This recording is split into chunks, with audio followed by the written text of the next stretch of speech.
Hey guys, this is gonna be like the umpteenth time that I'm trying to deliver this presentation of SD Visualizer for you.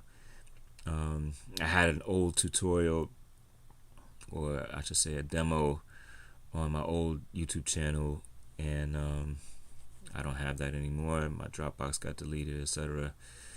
Uh, just take a look at what I have here. SD Visualizer stands for Sequencer Drum Pad Visualizer. And actually, let me see if I can move this video over.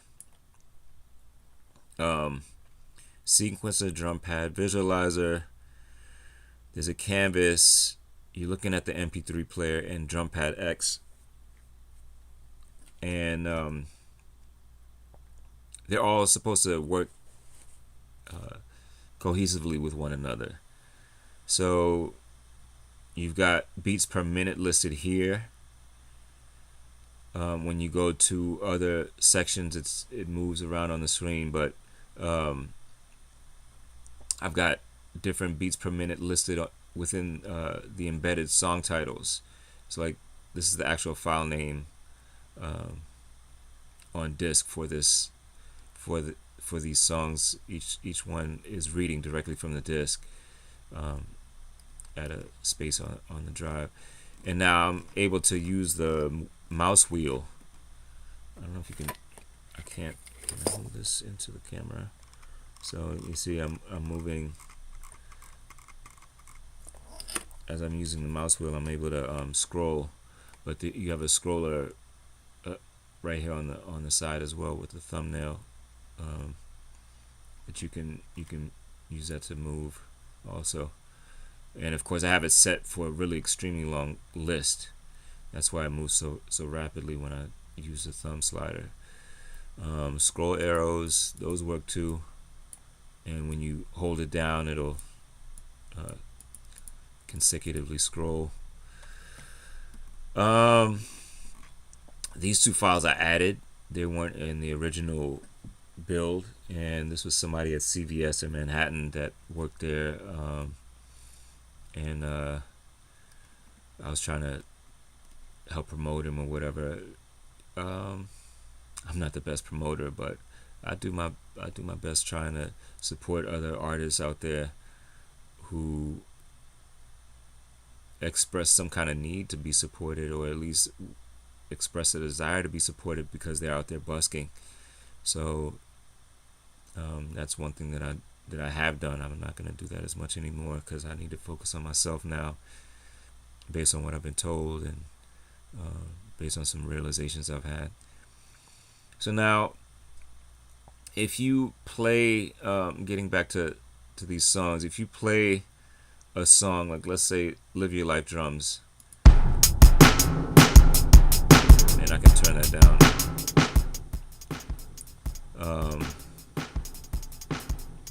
You can change the BPMs here, not of the song, but of the sequencer. So let me make that to be 80, and let's draw a sequence in here.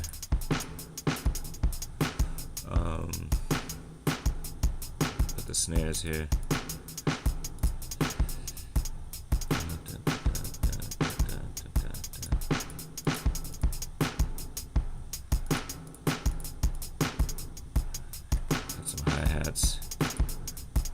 I don't even know the real pattern that I'm drawing. I'm just drawing something that seems like it might look like it sounds good. And you see what happened? It automatically switched to the next song because it has continue listed as a blue button. If you choose no loop or one song, no loop means it just stops and doesn't play anything else. So let's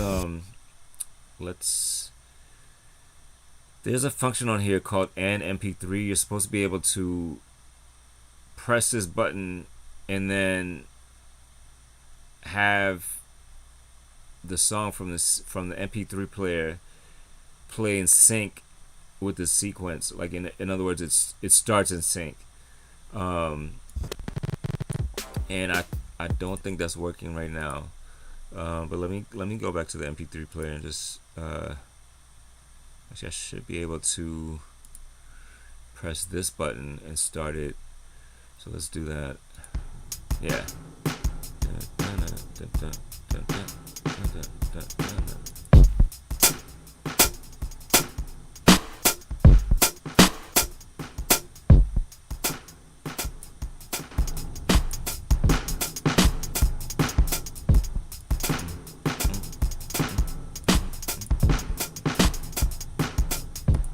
I'm nudging it. I'm able to nudge it.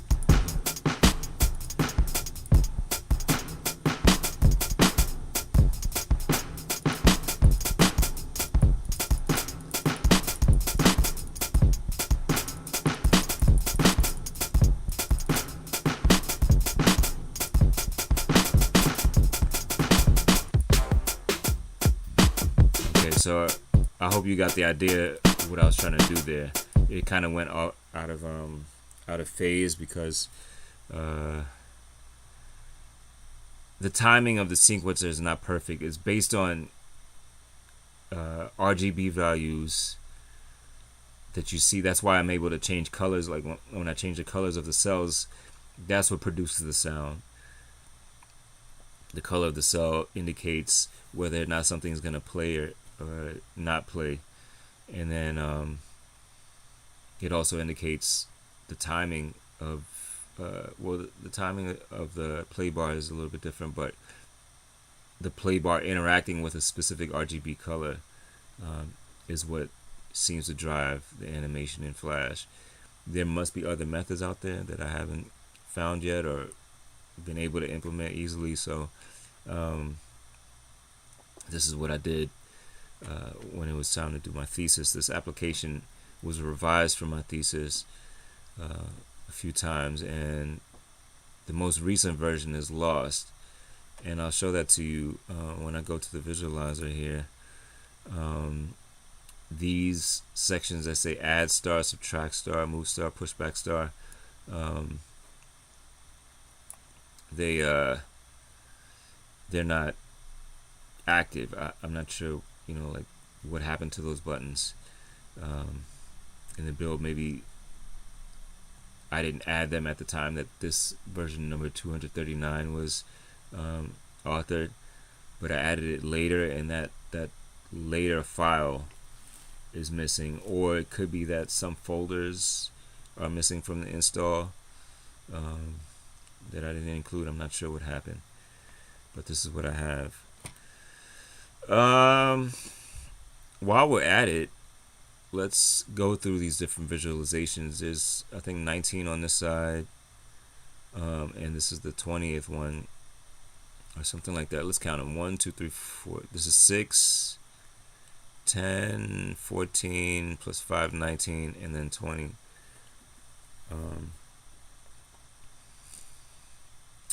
And let's go through this. This is waves. This is just the graffiti word think. This is another, I call it waves also, but these are things that I call forms. These type of shapes here. And this one is a 3D matrix of something I rendered in Houdini and added as PNG files. Let's see, see, because of screen recording, there's a little bit of a lag here.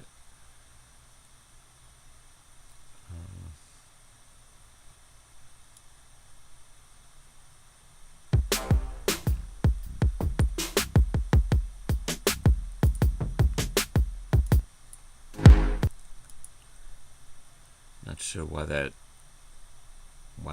starts it over. You see, there was definitely a bug that I fixed in a later version of the application that made it into this one, and that's why that sound keeps starting back up. Piano roll. Let's bring that volume back up. I'm sure there's going to be a conflict with that song.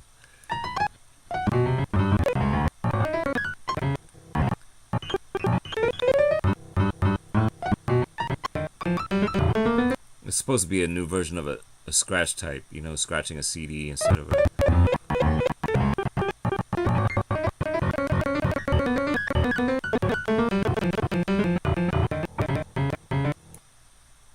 scratching a CD instead of an analog vinyl with a spiral loop. So that's piano roll. Z depth. Let me get rid of the piano roll.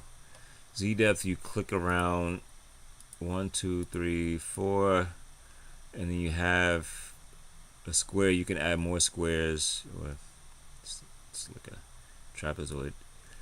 But you see when you drag it, it gives the illusion that there's some kind of depth happening here.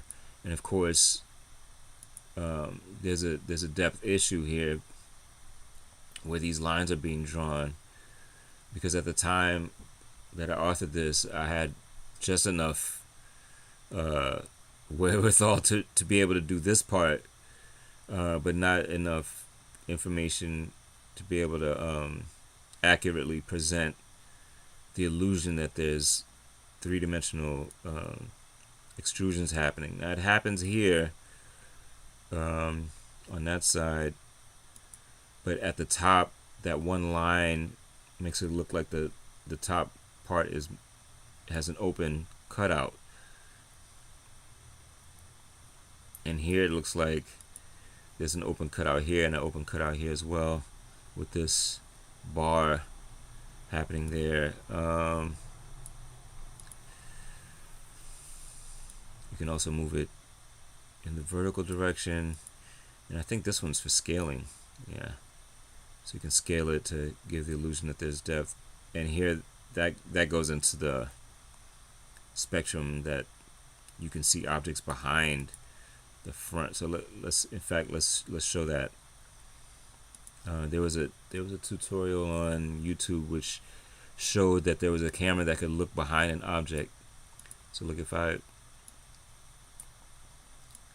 move this here, it looks like this purple section, even though it's on the side of the object, you can see it because of the either focal length or depth of field of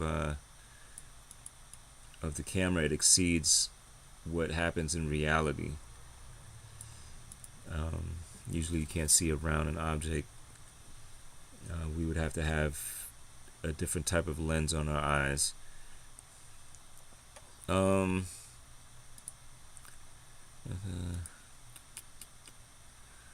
me close this, and let me get rid of this one. So I did Z depth. 2D, 3D is just some squares that are mapped around in a spherical fashion.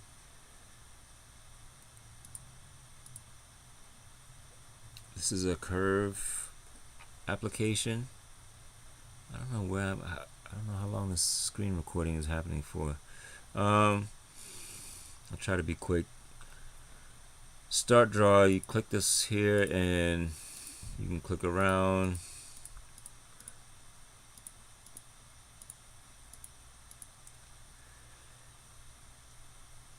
You fill, and then you can edit the control points, which I think are, yeah, the yellow points.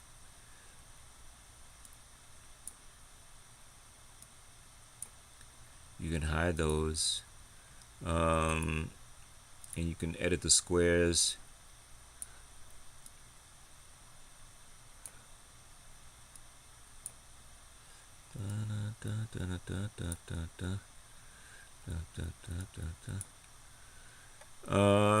Okay, it looks like a guy flexing his bicep muscle or something, I don't know. Stop draw, finish.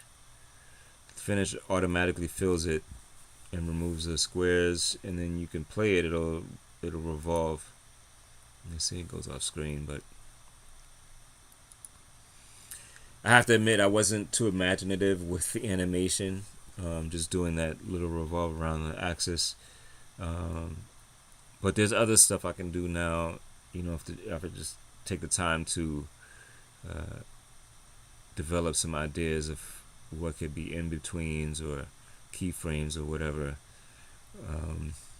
And I actually have another application which I don't think is on this computer, but I demoed it at one point, where there's a turntable which is different than the one I showed you with the CD player, but this is one where it's able to scratch from a little thumb that's at the top, and as you move the dial around, it's like a jog wheel, and it scratches a sound. And there's a part of that application where you can drag different handles on a graph. You can take a flat graph and then make it spiky vertically up and down, going into positive territory and negative territory, and then when you play it back, it'll actually automate the scratch. This is based on some research I did in Houdini, and Houdini can do that very well, exceptionally well. I mean, you can do scratches in Houdini that you can't do with Native Instruments equipment. You can't do it, like if you scratch with a knob on an effects control, or if you are using turntables as jog wheels to scratch. There's no comparison, and I'm gonna do a tutorial on that to show you exactly what I'm talking about. I did one tutorial which demoed the concept, but I didn't go deep into the different sounds that you can make with Houdini and the methods that I use for that. And I've discovered some amazing sounds. And then when you combine that back with some knobs in Native Instruments Machine, for example, with that hardware, or even if you were to use a mod wheel or something like that on or pitch bend on a keyboard that has one of those pitch bends or mod wheels, you can do things that are just really, really complex and amazing to hear. So let me continue with this tutorial. So let's see, hide that, and this is Hello Timer. I can change this to show. Okay, show. And now I've got a cascade, and when I hit reset, it should make a sound. Now, there's something buggy about this, because it was supposed to cascade as a disappearing sequence, and I'm not sure what happened there. Let me bring this one up, and let me not change the text, and let's see if this one cascades. Yeah.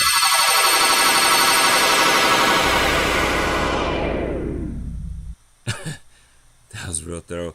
Now, between one of these two, one of them is a calculated sound of a mathematical sound, which is being made going in a descending fashion, mathematically in a for loop. The other one is the same thing, but it uses a sample of a sound, not a generated sound by Flash. It's not a sound generated by Flash as it is in the first one. This is a sample that I loaded into Flash, and I don't quite remember how I was able to get the pitch to shift. I don't know if I saved a certain amount of files with pitch automation baked in, or whether I am programming a pitch shift or descension of a piano roll or something. I'm not sure what I did. It's quite some time ago that I did that. So let me hide this. C dance. If you draw something on here and hit, I think I have to hit a song. Let's.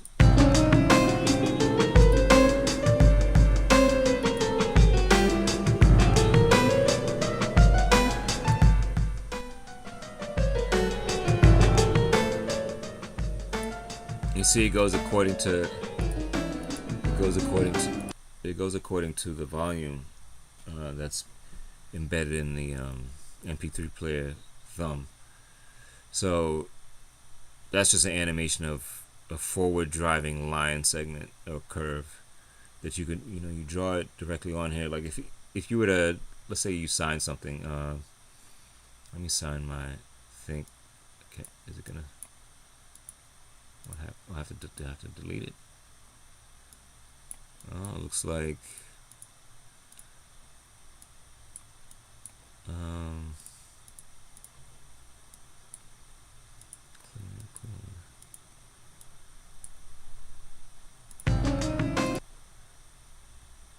okay, so it doesn't reset. That's definitely a bug that I did not clear up in this version. I mean, look, I've got 19 visualizations on the side here, and this last one. So there was a lot of work that I put into it, and not everything got done in one solid swoop. Let me hide this. mmdupe. mmdupe, I don't know what the MM stands for. Multimedia duplication. So can I draw something? Yeah, I can. And I'll just draw some loops.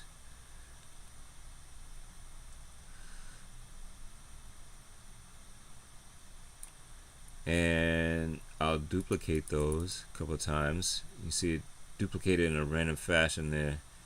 And when I play this, what's happening? Play.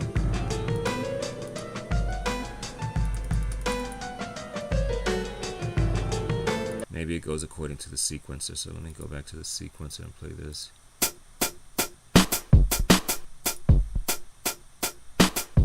No.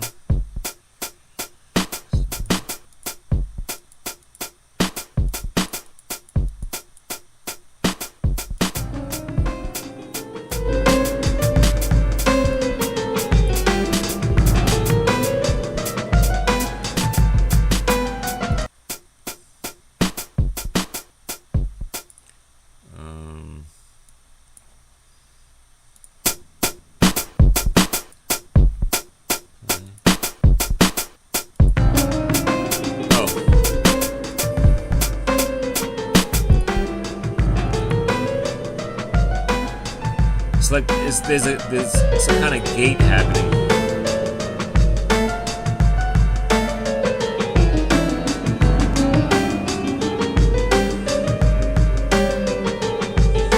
So I'm making a dance based on some type of a gate feature, which I coded into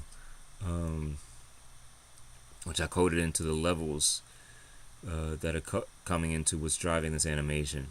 It's not just a direct level going into the X and Y motion of this duplication. It's clamping some values and allowing those clamps to drive it at certain levels, and then leave it without motion at lower levels. Okay, let me clear this. Okay, so that clears. So that one works. Viz Canvas, I'm not sure if this works either.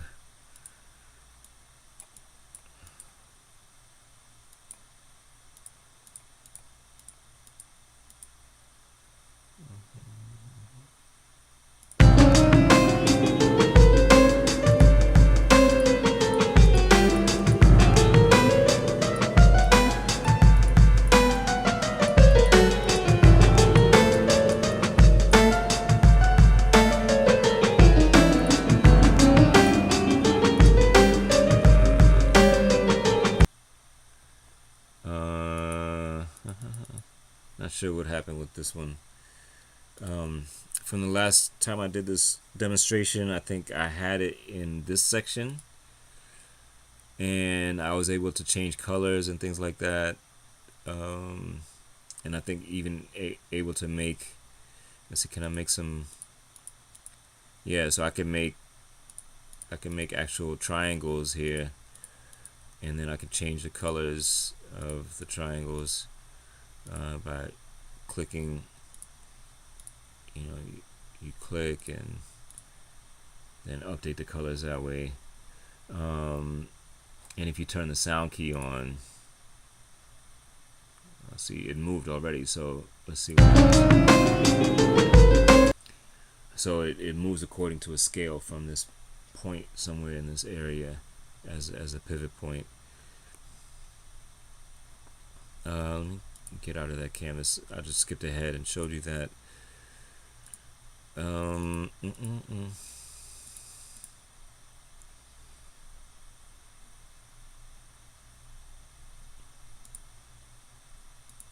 Wait. Cannot.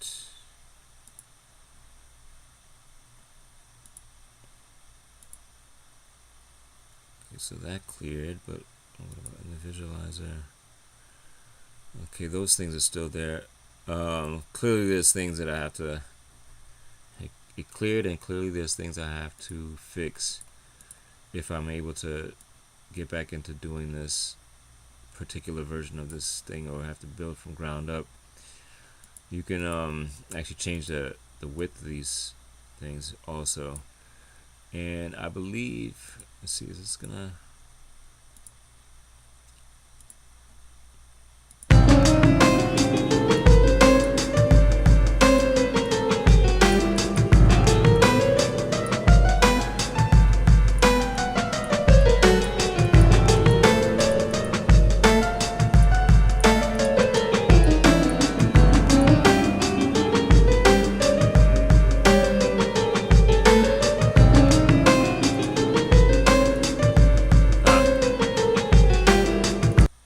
okay, so when I hit this yellow button, that yellow button should be green for go, but I used yellow for some reason, I'm not sure.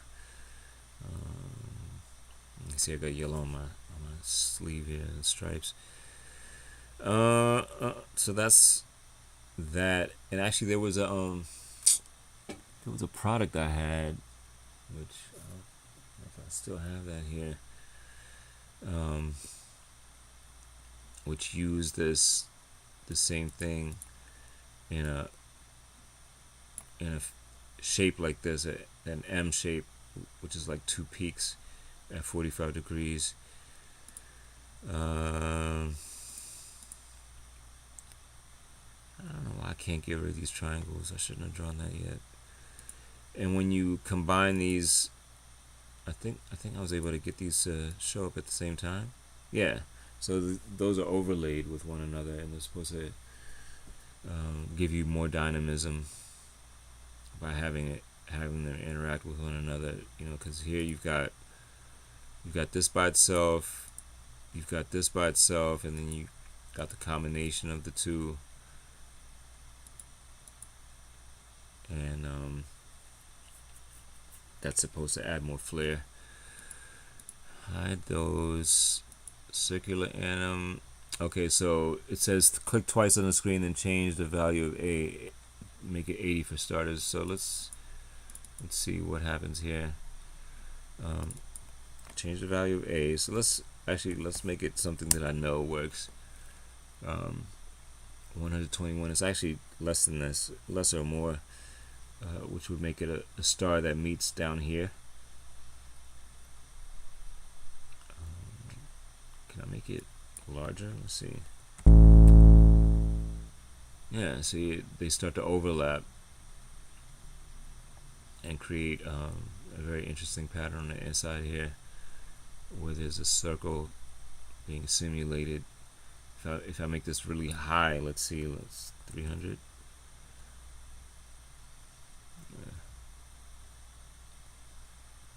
It's basically trying to draw line segments around a radius and or circumference, a radial symmetry, and this is what you get. So let's hide this. Machinations grid play.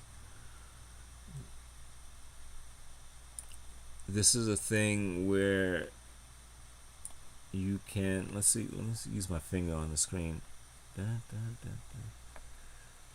and I can tap around as if I'm tapping on something like this on the pads, but instead of can I move it into place? Instead of having I'm doing reverse here.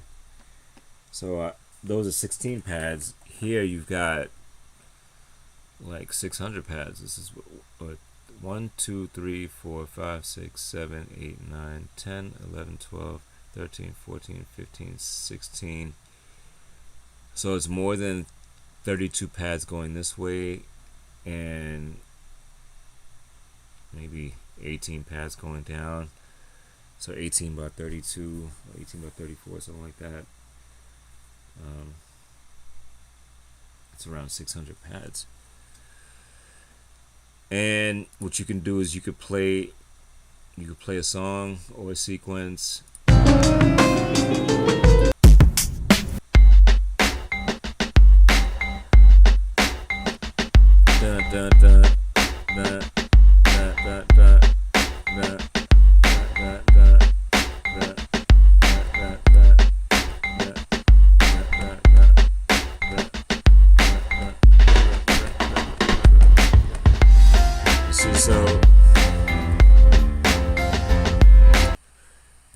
So I tried to animate the motion just with my fingers, playing on the grid. As it's playing, I'm swiping in rhythm, or I'm tapping in rhythm to the key points of the beat. So that was Machinations grid play. Let me get rid of that. What am I showing here? Show. Oh, Z depth. No. Isn't it the canvas?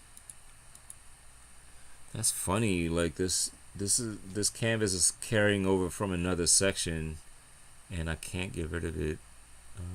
I probably can, but I just don't know my application well enough. It's been so long. This is something from one of the origamis that I make, which I don't have here anymore. But you've seen it before. It's the MetroCard origami. I don't have the piece. I have a piece around here. I have one in my bag that I built today. Should I get it? Give me a second.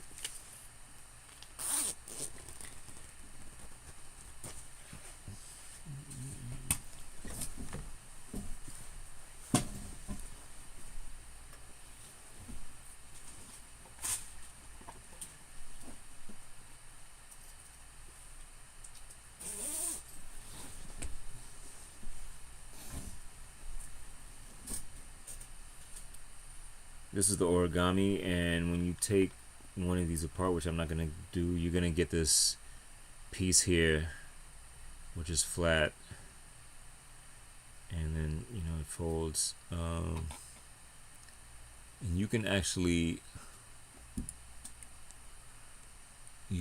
drive this with sound also in sync. And I can't remember if it's a sequencer or the MP3 player, but let's try it again. Where my headphones at? Let's do the sequencer, because I think I remember doing that. Yeah, it is a sequencer.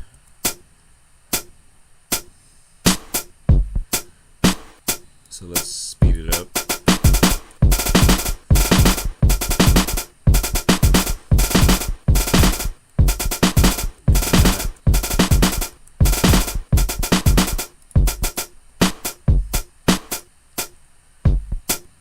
I have to make the hex swipe here.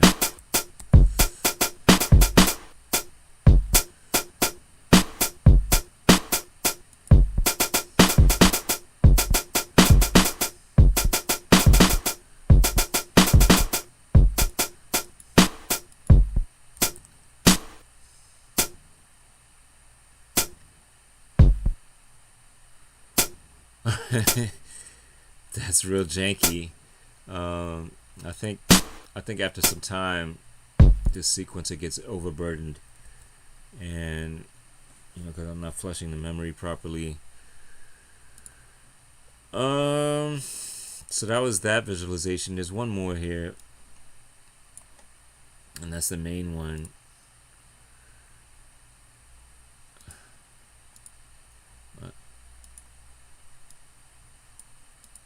Okay, here's A. Let's do all the letters of Apple, since that's what I had included in my midpoint review back when I was doing my thesis. And you can rotate these. See, these are simulated 3D letters. I'm not rendering them directly in the software. They're just pre-rendered in Houdini and then brought in from the file system. And you can select the same thing again, click twice to skip, and it should be, yeah, it comes up again. You just click on this green button. I'll leave it as app, since apps are popular now. And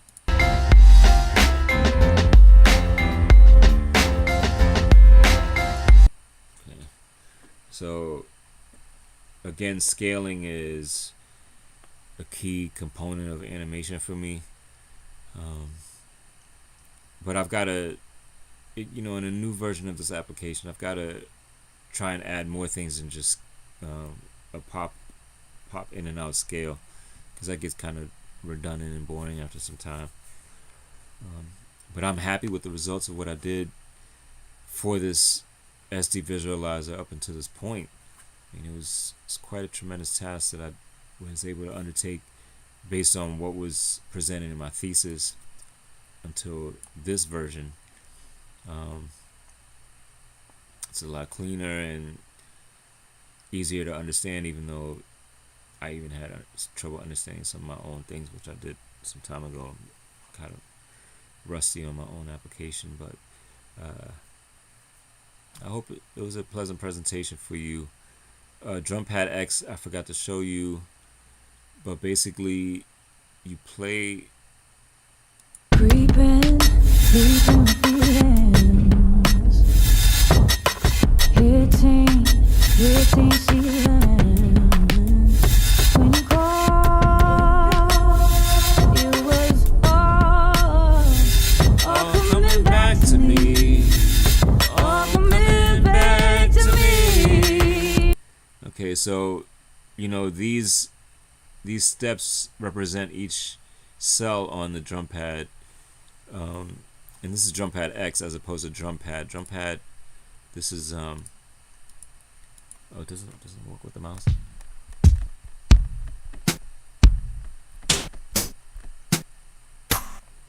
Okay, there's definitely a memory issue here. It's overburdened. Can I get rid of that? Yeah, so Oh, come back to me. Creeping, hitting. Oh, coming back to me. Let's back to me. Oh, coming back to me. Oh,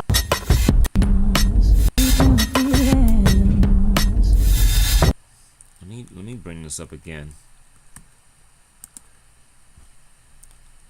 And let me go to, so it should have cleared out the memory from that. creeping feelings, hitting ceilings. When you called, it was all coming back to me, all coming back to me. Let's this out, make it hard. Let's this out, yeah. Kick it apart. Okay, so